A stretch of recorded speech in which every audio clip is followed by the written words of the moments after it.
बिस्मिल्लाहिर्रहमानिर्रहीम। Welcome to my channel global lounge. मेरे तमाम व्यूअर्स को अस्सलाम वालेकुम। आज आपके लिए जो हम एक वीडियो लाए हैं वो है दफ़ा बलगम। बलगम बलगम का बड़ा मसला है। बलगम अक्सर आपको खांसी गला ख़राब कभी हो जाए, सीना जकड़ जाए तो बलगम होता है। लेकिन बाज़ लोगों के साथ जो है ये बड़ा सीवियर मसला हो जाता है कि उनको जो ना हर थोड़ी थोड़ी देर के बाद जो उनके सीने में इतना कंजक्शन रहता है तो थोड़ी थोड़ी देर के बाद जो है उनको बलगम आता है और वो बार बार उसको थूकने जाते हैं। तो इससे वो भी परेशान होते हैं और जो सामने वाला शख्स होता है वो भी उनकी इन आदत की वजह से वो भी परेशान हो रहा होता है।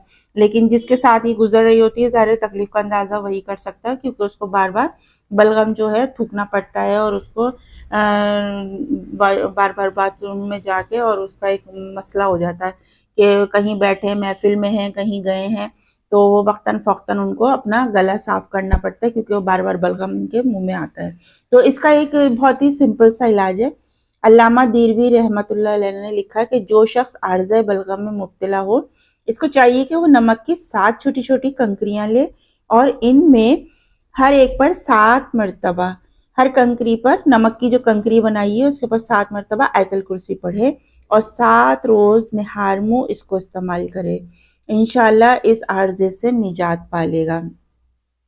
बहुत इजी सा इलाज है और इंशाल्लाह उसको ज़रूर फ़ायदा भी होगा। आपने क्या करना है, नमक की डली लेनी है, जो नमक होता है उसको डली को तोड़ लीजिए, आप उसकी छोटी छोटी कंकरियाँ ले लीजिए, छोटी सी बस ऐसी कि आप ज़ुबान पर रख के उसको फील कर सकें और चूस सकें। तो उसका वो आप 7 कंकरियाँ बना के और हर कंकरी पर 7-7 मरतबा जो है हर कंकरी पर 7 मरतबा आपने आयतल कुर्सी पढ़नी है बस। और फिर रोज़ाना एक एक खा लेनी है आपको।